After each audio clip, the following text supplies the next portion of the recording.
राज्यातील 8 महापालिकांमध्ये आज महापौर आणि उपमहापौरांची निवड होणार। जळगाव, धुळे, कोल्हापूर, पिंपरी चिंचवड, नागपूर, अमरावती, सोलापूर, नाशिकमध्ये आज सत्ता ठरणार। चंद्रपूर महानगरपालिकेचा तिढा सुटला, काँग्रेसचाच महापौर होणार। धानोरकर गटाकडून महापौर पदासाठी अर्ज, तर वडेट्टीवार समर्थक वसंत देशमुख यांचा उपमहापौर पदासाठी अर्ज। ठाकरेंची शिवसेना मुंबईच्या महापौर आणि उपमहापौर पदासाठी देणार उमेदवार। मातोश्रीवरील बैठकीत निर्णय, निवडणूक बिनविरोध होऊ नये यासाठी प्रयत्न, काँग्रेसच्या भूमिकेकडे लक्ष।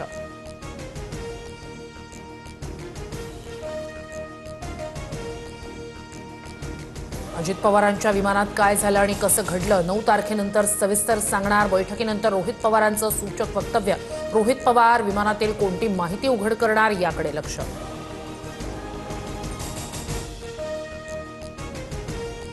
अजित पवारांच्या निधनानंतर शरद पवार आणि दादांच्या कुटुंबाच्या भेटीगाठी वाढल्या।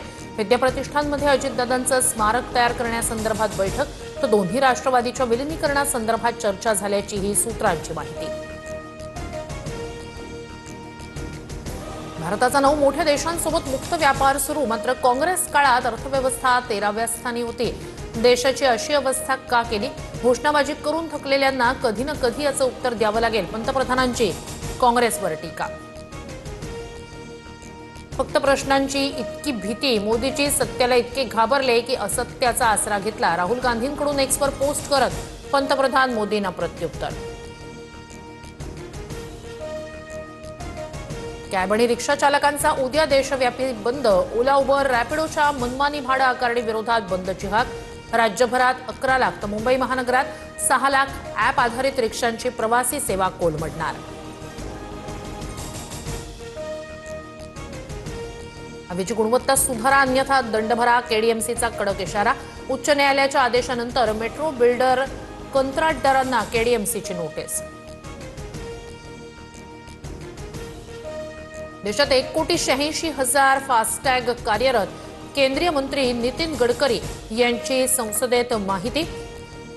फास्टॅग प्रणालीतून राष्ट्रीय महामार्गावर 98% टोल वसुली।